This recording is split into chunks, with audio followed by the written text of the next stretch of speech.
রূপচাঁদা গল্পে গল্পে ঈদের রান্না, সঙ্গে আছে আমি রাহিমা সুলতানা রিতা। আসলে গল্প কি একা করা যায় বলুন? গল্প একা করা যাবে না। আমাদের সঙ্গে আছে আজকে গল্প করে রান্না করার জন্য তন্নি। প্লিজ। আপা কেমন আছেন? খুব খুব ভালো, তোমাকে আরো ভালো লাগছে। অনেক ধন্যবাদ। রূপচাঁদা গল্পে গল্পে ঈদ রান্নায় আমাকে ওয়েলকাম জানিয়েছেন। আপা আপনি তো সব সময় স্পেশাল সব রান্না করেন, আর এখন যেহেতু ঈদের সময় কি রান্না করবেন আজ? আমি আজকে মাটন রোগান জোশ। বাহ, চমৎকার একটা। আসলে এটা একটা মজার ব্যাপার কি, এটা পেঁয়াজ ছাড়া রান্না হবে। আচ্ছা, তো কাজেই এটাতে পেঁয়াজ থাকবে না, বাকি সব মশলা দিয়ে রান্না হবে। দারুণ একটা ফ্লেভার থাকবে, কালার থাকবে।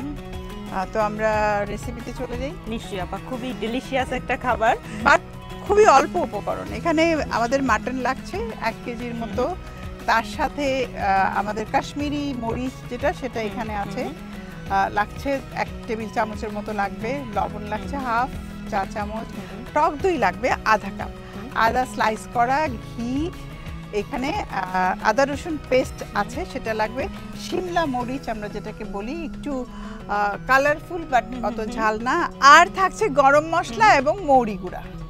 এই হলো আজকের আমাদের উপকরণ। তাহলে দুই ধরনের আপা রং হওয়ার জন্য কাশ্মীরি মরিচ লাগছে, আবার ওইদিকে আমি স্যাফরনও গুলিয়ে রেখেছি। আরেকটা জিনিস যাই রতনজট বলে, এটা কিন্তু রতনজটটা আসলে পাওয়া খুব ডিফিকাল্ট, এবং এটা রং পাতাও বলে অনেকে। আমাদের বাংলাদেশে পাওয়া যায়, এটা একটা হার্বস, রং পাতা। তো রং পাতাটা যেটা করে মাংসটাকে খুব ভালো করে সেদ্ধ করে। এইখানে মনে হয় রং পাতা দেওয়া আছে এখন। এখানে আমি রেখেছি একটু রং পাতা, জাফরান, জাফরানের রংটা খুবই সুন্দর এসেছে। এবং রং পাতা একসাথে মিক্স করে দিয়ে ওই কালারটা নিয়ে আসার জন্য এবার শুরুতে চুলা জ্বালিয়ে প্রথমে আমি চুলাটা অন করে নিচ্ছি, গ্যাসটা দিয়ে দিলাম। এখন যেটা করতে হবে, আমার প্রথমে অয়েল দিতে হবে। এবারে দিচ্ছি রূপচাঁদা সয়াবিন তেল, স্বাস্থ্যকর প্রতিটি ফোঁটা। তেলের ক্ষেত্রে পরিবারের স্বাস্থ্য, নিজের স্বাস্থ্যের জন্য ব্র্যান্ডেড অয়েল নির্বাচন করা উচিত। আমি মনে করি রূপচাঁদার কোনো জুরি নাই সেই ক্ষেত্রে। তেলের ক্ষেত্রে আমাদের সচেতন হতে হবে স্বাস্থ্যের জন্য, যেটা আপনি বললেন আপা। এটা গরম হয়ে গেছে মশলাগুলো এবং সয়াবিন, আমাদের রূপচাঁদা সয়াবিন তেল। এবারে আমি দিচ্ছি একটু ঘি, জাস্ট স্মেলের জন্য। এরপর দিয়ে দেব এটা খুব ভালো করে। আমি একটা টিপস তোমাকে বলে দিচ্ছি। আমাকে অনেকেই বলে যে রান্না করি কিন্তু টেস্ট হয় না ঠিক মতো, সেই যে একটা ট্রেডিশনাল টেস্ট এটা আমরা পাই না। তো এখানে কিছু টিপস অ্যান্ড ট্রিক্স আছে, আমরা যদি ওগুলো একটু ফলো করি, খেয়াল করি, তাহলে অবশ্যই আমাদের রান্নাটা অনেক ভালো। যেমন খাসির মাংস, লেবু আর টক দই মেখে ওটা রেখে দিতে হবে। ওটা 1 ঘন্টা রাখতে হবে, তারপর ধুয়ে ফেলে দিতে হবে। তাহলে খাসির মাংসের যে স্মেলটা একটা যে একটা আছে না, অনেকে নিতে পারে না ওই স্মেলটা, ওই খাসির মাংসের স্মেলটা চলে যায়। ছোট ছোট জিনিস কিন্তু রান্নাকে ডিফারেন্ট করে ফেলে। তারপরে যখন আমি মশলা দিয়ে বা যেভাবে রান্না করি, পুড়িয়ে খাই, মশলা দিয়ে খাই, টেস্টটা অন্যরকম আসবে, বোঝা যাবে না। এটাই হলো ট্রিক্স। আমার এটা তুমি একটু নেড়ে দাও। আর আমি এদিকে টক দইটা একটু মিক্স করি, টক দই দিয়ে দিব। বোধহয় ফেটিয়ে নিতে হবে। হ্যাঁ, টক দইটাকে ফেটিয়ে নিতে হয়, কারণ এই জন্য আমি বোলটা চেয়েছি। টক দইটা না ফেটিয়ে নিলে ইয়ে হয়ে যায়, ছানা ছানা ছানা ছানা একটা ভাব আসে। আর মাঝে মাঝে একটু ময়দা, কর্নফ্লাওয়ার আমরা এগুলো ইউজ করতে পারি। কেন আপা? এটা একটু ঘন করার জন্য? হ্যাঁ হ্যাঁ, না ঘন করার জন্য না, জাস্ট আপা দিয়ে দাও না। এর সাথে আমার কিছু জিনিস যাবে, মৌরি যাবে, আদা রসুন পেস্ট দিব এর মধ্যে, তুমি দিয়ে দাও। হ্যাঁ, এখানে 2 চা চামচ। ঠিক আছে আপা, এটার কোনো বিষয় আছে যে আদা খাসির মাংস এক ধরনের, গরুর মাংস এক ধরনের? না, এরকম কোনো বিষয় নাই আসলে। আদা রসুন তো দেয়া হয়ে গেল, এখন কি দিব?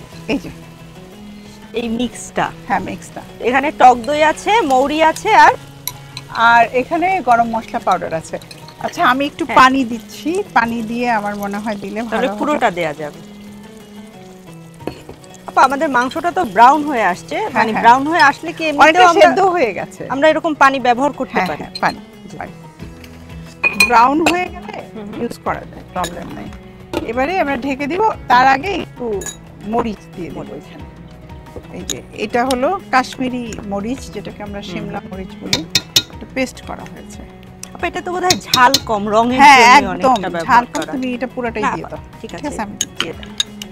এই এটা আসলে কালারের জন্য, আর ঝালের জন্য আমি আরেকটু মরিচ দেব। হ্যাঁ আপা ঝাল কিন্তু কেউ কেউ অনেক বেশি ঝাল পছন্দ করে। তারা ঝাল দিতে পারে, কোনো সমস্যা নাই। যেমন আমার এখানে হ্যাঁ।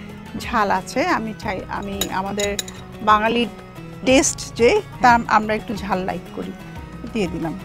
তাহলে এটা লাল যে মরিচটা হ্যাঁ, আমাদের। লাল মরিচ আমাদের। আচ্ছা, আর লবণ দিতে হবে? হ্যাঁ এখনই দেব। সিজনিংটা একটু পরে দেই, কারণ মাংস অনেক সময় দেখা যায় যে রিডিউস করে পানি, তো সেই জন্য পরে দেওয়া মিলিয়ে হয়। দেই। মোটামুটি আমাদের কিন্তু উপকরণ দেওয়া শেষ। এখন ঢেকে আমরা সেদ্ধ হওয়া পর্যন্ত ভালোভাবে একটু নেড়ে দিতে হবে, সব মশলাগুলো মিশিয়ে দিতে হবে, ঢেকে রান্না করব সেদ্ধ হওয়া পর্যন্ত। আমি সেদ্ধ হয়ে গেলে পরে হ্যাঁ আমি যেটা করব, ওই ঘি আর এই যে স্যাফরন আর রং পাতা, যেটা রং জটা বলে এটাকে, তো ওটাকে হ্যাঁ, দিয়ে- আর রং পাতাই বললে সবাই এটা ইয়ে হয় যে পাতাটা দেওয়ার সাথে সাথে কালার ছেড়ে দেয়। আর খাসির মাংস তো সিদ্ধ হতে আসলে মাংসের উপর না, নির্ভর করে যতটা সেটাই। সময় লাগে। অ্যাকচুয়ালি খুব একটা সময় লাগবে না, কারণ আমরা অনেকটা সময় ধরে ভেজে নিয়েছি। গরম মশলা পাউডার হ্যাঁ। দিয়ে দিচ্ছি, মৌরি পাউডার, এই যে। বা মাংসটা কি হয়ে গেছে? হ্যাঁ একটু দেখো, ভালো হয়ে একটা গেছে। ঘ্রাণ আসছে। তুমি ঢেকে, হ্যাঁ আপা একটু নেড়ে দেই। হ্যাঁ আপা এই যে এত শো করেন আপনি, এরপরে কি বাসায় যে রান্না করা হয়, কখনো রান্নার সুযোগ হয়? হ্যাঁ করি, অকেশনালি করি, অকেশনালি করেন? অকেশনালি। এবারে রোগান জোশের যেটা মেইন, সেই জিনিসটা আমরা করব। রোগান জোশের আসলে বলছেন একটা বাগার। একটা বাগার দিতে হবে, আমি একটু হাই হিট দিয়ে দিচ্ছি। তারপর আমি যেটা করব, ঘি দিয়ে দেবো। হ্যাঁ।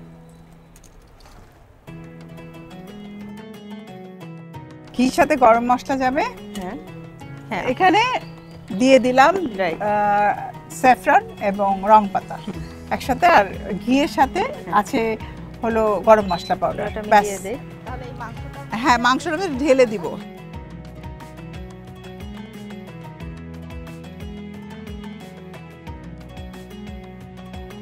এইবার তুমি দেখো, একটু নেড়ে দেখো, আমি অন করে দিচ্ছি। দেখো প্রপার যে কালার, সেই কালারটা কিন্তু আমরা এখন রোগান জোশের এসে গেছে। আপা আমাদের মাংসটা তো সিদ্ধ হয়ে হ্যাঁ। গেছে, এখন রোগান জোশের একদম পারফেক্ট হতে কতক্ষণ রাখবেন? এইটা 10 মিনিট রাখলেই শেষ, 10 মিনিট রাখবেন। কমপ্লিট। এখন আর কিছু বাকি নেই। স্যাফরনের ঘ্রাণটা এই মাংসের মধ্যে একটু চলে যাবে। হ্যাঁ ব্যাস, আর উপরে আমি জাস্ট আদা কুচি দিয়ে সার্ভ করব। এটা এই সার্ভিং ডিশে এটা ঢেলে দিব। কালার, টেক্সচার, তারপরে এর যে স্মেল, সবকিছু একদম পারফেক্ট। তার মানে তুমি বাড়িতে অনেক ভালো রান্না করো। না না আপা, আপনি তো হচ্ছে আমাদের কি বলে বাংলাদেশের এত স্বনামধন্য একজন রন্ধন বিশেষজ্ঞ আমি বলবো। সেখানে আপনার স্টুডিওতে আজকে আমি এসেছি, আমি লাকি অনেক যে না, না, আজকে না। পারফেক্ট। আমিও লাকি, আমি আসলে এই প্রজন্ম তোমাদের থেকে অনেক কিছু শিখি। মাটনের যে ফ্যাটটা, ওটা যদি আমরা ফেলে দিতে পারি, অনেকের আছে যে মাটন খেতে চায় বাট ফ্যাটের জন্য খায় না, Red meat সেক্ষেত্রে যেহেতু। রেড মিট একটু বয়েল করে ফেলে দিতে পারে, টক দই লবণ দিয়ে মানে বয়েল করে, তারপর ফেলে ভালো করে ধুয়ে দেন, রান্না করা যায়। আপা আমরা কি একটু হ্যাঁ চেক করব? একটু হয়ে গেছে, আমি এখন ঢেলে নেব। অফ করে দিই। হ্যাঁ হয়ে গেছে।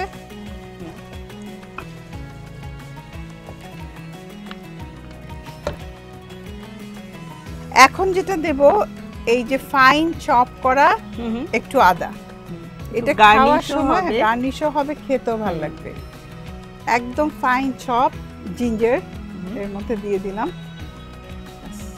তৈরি হয়ে গেল আমাদের স্পেশাল রেসিপি রোগান জোশ। বাহ, আপা আমি একটু জানতে চাই, এটা কি, আমার তো দেখে মনে হচ্ছে এটা পরোটা দিয়ে খেতেও খুব মজা লাগবে, ভাত দিয়েও মজা লাগবে, বা পোলাও রুটি, দিয়েও? পরোটা, ভাত, পোলাও যেভাবে মন চায় তুমি খেতে পারো। ঈদের দিন রান্না করবে, আর রান্না করে আমাকে অবশ্যই জানাবে। আর আমি জানি তুমি রোগন জোশ রান্না করো, তোমার রেসিপিটা কি এরকমই? আপা অলমোস্ট এরকমেরই, আরেকটু ট্রেডিশনাল ওয়েতে করার চেষ্টা করি। প্রিয় দর্শক, আপনারা এই ঈদে বাসায় মাটন রোগান জোশ রেসিপিটি ট্রাই করবেন, রান্না করবেন এবং ছবি তুলে রূপচাঁদার অফিসিয়াল ফেসবুক পেজে পাঠাবেন এবং পেয়ে যাবেন আকর্ষণীয় সব পুরস্কার। আপা এমন একটা চমৎকার রেসিপি আপনি করে দিয়েছেন, আমাকে দেখালেন, অনেক ধন্যবাদ আপা। তোমাকে অসংখ্য ধন্যবাদ, ভালো থেকো, অনেক মোবারক আপা।